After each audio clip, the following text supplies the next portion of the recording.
History के इस revision classes में आज हम लोग पढ़ने वाले हैं मौर्योत्तर काल। और इसके पहले की सारी स्टोरी या जितने भी फैक्ट और डेटाज हैं जो कि क्लास में ही याद कराया गया है उसे आप प्रीवियस वीडियो में देख सकते हो। तो मौर्य हम लोगों ने लास्ट वीडियो में पढ़ा था और मौर्य में अंतिम राजा था वृहद्रथ और वृहद्रथ का सेनापति था पुष्यमित्र शुंग और इसने उसकी हत्या करके आगे चल के शुंग वंश की स्थापना की।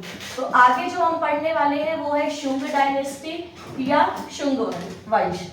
और एक चीज ध्यान रखिएगा, अब जो हमारा चल रहा है मौर्य के बाद एक्चुअल में मौर्य वंश या मौर्य साम्राज्य भारत का सबसे पहला और विशाल इंटीग्रेटेड या एक एकीकृत साम्राज्य था जिसकी स्थापना या नींव चंद्रगुप्त मौर्य ने रखी थी। और एक इतना बड़ा विशाल एम्पायर जो था, इसकी जब ये धीरे धीरे क्या हुआ, बृहद्रथ के समय से ही डाउन में जाने लगा और शुंग वंश मतलब उत्तर में शुंग और शुंग के बाद यहाँ आ रहे हैं कणव वंश और इन्हीं के साथ साथ दक्षिण भारत में आंध्र सातवाहन या सातवाहन वंश की स्थापना हो गई। इन्होंने लगभग 200 सालों तक शासन किया था सातवाहन ने और इसके पश्चात यहीं पर वाकाटक भी आए। तो आज हमें इन चारों के बारे में पढ़ना है और ये ध्यान से सुनिएगा कि एग्जाम में क्वेश्चन किस तरह से पूछे जाते हैं या हमारे लिए क्या इंपॉर्टेंट है, क्या हमें जरूर पढ़ना है। और हमें एलिमिनेशन मेथड को भी ध्यान में रखना चाहिए कि हमें क्या नहीं पढ़ना है। तो सबसे महत्वपूर्ण यही है कि जबरन का ज्ञान नहीं लेना है, जो एग्जाम में बार बार चीजें आती है हम उसको ज्यादा फोकस करेंगे। चलिए, तो सबसे पहले जो हम शुरू करने वाले हैं शुंग, उसके बाद कणव और फिर दक्षिण भारत में आएंगे हम लोग सातवाहन पर। तो शुंग वंश का जो संस्थापक था वो था पुष्यमित्र शुंग और ये भारत का पहला ब्राह्मण वंश था। तो चूंकि ये ब्राह्मण वंश थे तो इन्होंने क्या किया, वेदों को फिर से स्टडी करना और वेदों को अपनाना स्टार्ट किया। और कहीं कहीं पर यह भी मिलता है कि पुष्यमित्र शुंग बौद्ध धर्म का विरोधी था और कई ये भी कहते हैं कि उसने कई सारे बौद्ध भिक्षुओं की हत्याएं करवाई। हालांकि ये ऑथेंटिक भी नहीं लगता, हो सकता है कुछ बौद्ध भिक्षुओं ने इसके कुछ कार्यों को लेकर आपत्ति दिखाई होगी या विरोध दिखाया होगा तो उसने उनके ऊपर कुछ कठोर नियम आजमाए होंगे जिस वजह से इसे बौद्ध धर्म का विरोधी भी कहा गया है।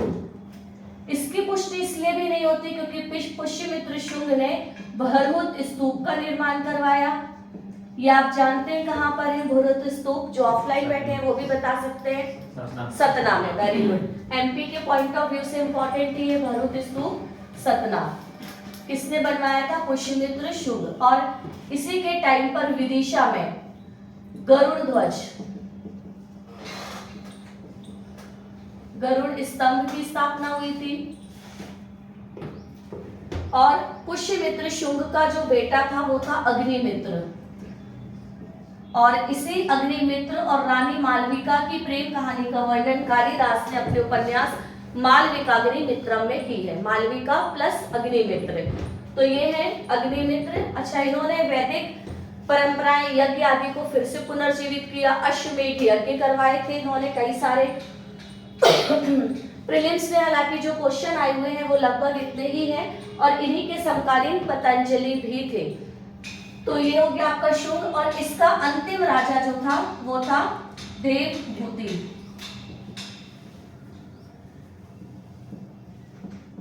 देवभूति को मारकर कणव वंश की स्थापना हुई थी।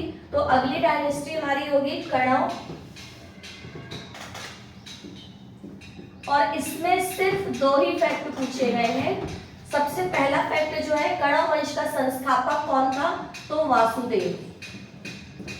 तो कणव वंश में यही एक क्वेश्चन सबसे ज्यादा पूछा जाता है, वासुदेव संस्थापक। और एक चीज का ध्यान रखिएगा कि पीएससी में या कोई भी कॉम्पिटिटिव एग्जाम में आयोग ये जानते हैं कि आप कितना भी रट लो लेकिन प्रॉब्लम कहाँ आने वाली है, अंतिम और किस वंश का फाउंडर कौन था।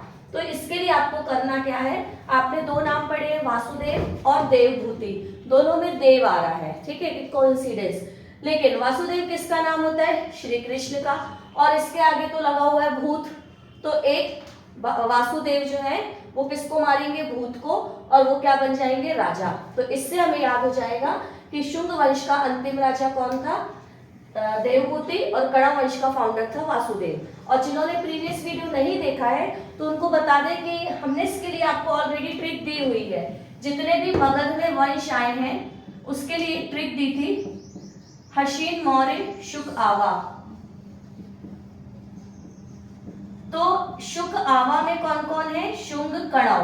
तो आपके पास क्रम तो है इसलिए कहीं समस्या नहीं आने वाली। तो इसका फाउंडर कौन है? वासुदेव। और कुछ ही समय इन्होंने शासन किया और अंतिम राजा जो था वो था सुशर्मा। और इसमें एक क्वेश्चन जो सबसे ज्यादा पूछा गया है, सुशर्मा किस वंश का राजा था, ये आया हुआ है। तो उस समय में काफी कंफ्यूजन होता है। अब हम सातवाहन याद करें, वाकाटक भी आता है, शुंग भी याद आते हैं, तो कुछ नहीं है। हम लोग जानते हैं शर्मा जी लोग कानों में बालियां पहनते हैं, तो कणव का मतलब ही कान समझ में आ रहा है। और शर्मा से अपन कुछ याद कर ले, संस्कार याद करवाए थे आपको जिसमें कर्ण छेदन भी करवाया था। तो शर्मा जी लोग इस तरह से कुछ कोरिलेट करना आपको बन जाएगा। और इनके बाद फिर कौन आए? दक्षिण में सातवाहन वंश की स्थापना हुई। तो ये सातवाहन जो थे इनका विस्तार कहाँ कहाँ पर था? और लगभग 200 सालों तक ये लोग शासन कर रहे हैं। तो स्वाभाविक है कि काफी कुछ इन्होंने अपना एम्पायर भी एक्सपेंड किया होगा। तो शुंग और कणव ये कुछ इस तरीके से नॉर्थ में थे और इन्होंने धीरे धीरे क्या किया? अपना साम्राज्य विस्तार कुछ इस तरीके से मालवा तक इनका विस्तार था। ये पूरा यहाँ से यहाँ तक दक्षिण भारत तक इनका शासन स्थापित हुआ। तो सातवाहन वंश में इसका संस्थापक कौन था? ये मोस्ट इंपॉर्टेंट फैक्ट है। जैसा कि आपको बार बार बोलते हैं, हर किसी वंश का संस्थापक नहीं पूछता। कुछ फैक्ट इंपॉर्टेंट होते हैं और कुछ बहुत इंपॉर्टेंट होते हैं। तो ये बहुत इंपॉर्टेंट वाले में से है। तो इसका फाउंडर था सिमूक, ये आपको जरूर रटना है। दूसरा, इनकी राजधानी पूछी जाती है। तो चूंकि साउथ में है तो इनकी राजधानी थी औरंगाबाद के पास प्रतिष्ठान। एक्चुअली औरंगाबाद तो औरंगजेब ने बसाया, लेकिन ये अभी समझने के लिए है कि अभी वर्तमान में जो औरंगाबाद है उसके पास में प्रतिष्ठान एक जगह है, वहां पर इन्होंने अपनी राजधानी बनाई थी, महाराष्ट्र में है। फिर ये मात्र सत्तात्मक थे। इनकी पहचान किससे चलती थी? माता से। और इसी वजह से इसमें जो एक नाम आता है वो आता है गौतमी पुत्र शतकर्णी। इस वंश का एक प्रतापी राजा था। तो शतकर्णी क्वेश्चन आया हुआ है, ये किस वंश का था? तो जैसे ही हम शतकर्णी बोलते हैं तुरंत हमारे मुंह से निकल के आता है गौतमी पुत्र शतकर्णी। तो गौतमी इसकी माता का नाम था, मतलब ये लोग भी कौन थे? मात्र सत्तात्मक। सिंधु घाटी सभ्यता या इंडस वैली के बाद दूसरे मात्र सत्तात्मक हमें कौन दिख रहे हैं? सातवाहन वंश। तो ये शतकर्णी काफी प्रतापी था। इस वंश का एक और राजा था पुलुमावी, ये भी एक प्रतापी या मेजेस्टिक किंग था और इसे दक्षिण पथेश्वर के नाम से जाना जाता है। दक्षिणा पथेश्वर।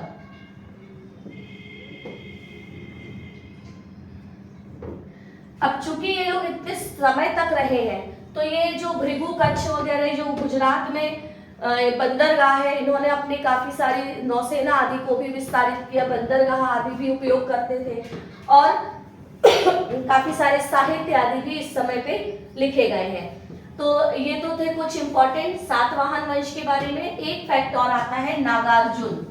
ये नागार्जुन जो है जिनको हम भारत का आइंस्टीन कहते हैं और इन्होंने एक फेमस, ये एक्चुअली गणितज्ञ थे, मैथमेटिशियन। इन्होंने थ्योरी ऑफ रिलेटिविटी, हालांकि आइंस्टीन ने दी है पर शुरुआती लक्षण नागार्जुन ने बताए, इसी वजह से इनको भारत का गणितज्ञ या आइंस्टीन ऑफ इंडिया भी कहते हैं। और जो इन्होंने इनके जो मतलब नागार्जुन जो थे ये रिलेटेड तो थे सातवाहन से, लेकिन इसी टाइम पर उत्तर भारत में शुंग और कणव के बाद कुषाण आए। कुषाण वंश का एक प्रसिद्ध राजा हुआ है कनिष्क। देखिए कोरिलेट करके पढ़ना इसी को कहते हैं। जो लोग पहले पढ़ चुके हैं उनको समझ आ रहा होगा और जो पहली बार हिस्ट्री पढ़ रहे हैं थोड़ा सा पेशेंस रखिए। जब एक बार आपका फुल कंप्लीट हो जाए फिर आप एक बार और वीडियो सुनिएगा, रिवीजन करिएगा, फिर आपको समझ में आएगा कि ये क्या चल रहा है। तो कुषाण वंश का सबसे प्रतापी राजा कनिष्क और नागार्जुन कनिष्क के दरबार में थे। तो वास्तव में नागार्जुन कहाँ से गए थे? सातवाहन वंश से ही कनिष्क के दरबार में पहुंचे थे। और जब सातवाहन वंश का एंड हुआ यानी इनका पतन हुआ तो इन्हीं की जगह पे कौन आ गए, वाकाटक। और इसी टाइम पर कनिष्क की जगह पर गुप्तास एम्पायर भी धीरे धीरे स्थापित हुआ। तो वाकाटक जो थे वो गुप्त काल के समकालीन चल रहे हैं और कुछ समय के बाद गुप्तास वाकाटक को भी अपने में मर्ज कर लेंगे और फिर एक बड़ा एम्पायर हमारे सामने आने वाला है, गुप्त साम्राज्य या गुप्तास एम्पायर। तो कुछ इस तरीके से हिस्ट्री चल रही है। लेकिन अभी कुषाण और कनिष्क हमारे नोट्स में नहीं आए हैं, इनके पहले कुछ हमें इन्वेशन, कुछ आक्रमण आदि को भी पढ़ना है, जो कि हम आपको अभी नेक्स्ट वीडियो में बताने वाले हैं। तो फिलहाल में सातवाहन ये हो गया आपका। इसके अलावा फिर बनता है अगला वंश आएगा वाकाटक। वाकाटक में कुछ ही फैक्ट इंपॉर्टेंट है आपके लिए। वाकाटक वंश का संस्थापक एसआई जैसे एग्जाम में पूछा गया है विंध्य शक्ति, ये जरूर रटना है, आपको याद करना है, ये बहुत सारे एग्जाम में आता है। और इस वंश का एक प्रसिद्ध राजा हुआ है प्रवार सेन और इसने 4 अश्वमेध यज्ञ करवाए थे। ये क्वेश्चन आया हुआ है। अश्वमेध यज्ञ के बारे में हम आपको ऑलरेडी बता चुके हैं उत्तर वैदिक काल के समय में जब आपको बताया था। तो किस राजा ने करवाए हैं 4 अश्वमेध यज्ञ, तो प्रवार सेन। और ये किस वंश से संबंधित थे, तो वो है वाकाटक वंश से रिलेटेड थे। तो ये कुछ स्टोरी चल रही है, एक बार देखिएगा। सातवाहन साउथ में चल रहे हैं, इन्हीं के समकालीन उत्तर में शुंग और कणव हैं और शुंग कणव के बाद यहाँ पे आक्रमण चालू हो जाएंगे, जिनमें पहला आक्रमण होगा इंडो ग्रीक्स या डेमेट्रियस या हम इनको बैक्टीरियन वंश भी कहते हैं। और इसी के साथ पार्थियन भी आएंगे, शक भी आएंगे और शकों के पीछा करते करते कुषाण भी चले आएंगे। तो ये काफी हौच पौच चलता है ये पूरा टाइम पीरियड जो है। और फिर कुषाण के साथ साथ ये दक्षिण में बने हुए हैं और फिर कुषाण चले जाएंगे, उसकी जगह गुप्तास आएंगे और सातवाहन का पतन हो जाएगा और वाकाटक आएंगे। कुछ समय तक वाकाटक बने रहेंगे गुप्तास के समकालीन या पैरेलल, और फिर गुप्तास भी सबको मिलाकर एक बड़ा एम्पायर, एक बड़ा साम्राज्य स्थापित करेंगे। तो हमारी हिस्ट्री कुछ इस तरीके से चलने वाली है। आज हमने अपना एक ट्रिक मगध का कंप्लीट कर लिया है, जिसकी ट्रिक हमने आपको दी थी हसीन, मौर्य, शुक, आवा। ये वाला हमारा आज खत्म हो गया, आवा से वाकाटक तक। और इसके बाद चालू होंगे भारत में आक्रमण, इन्वेशन इन इंडिया, जो कि हम आपको नेक्स्ट वीडियो में बताने वाले हैं।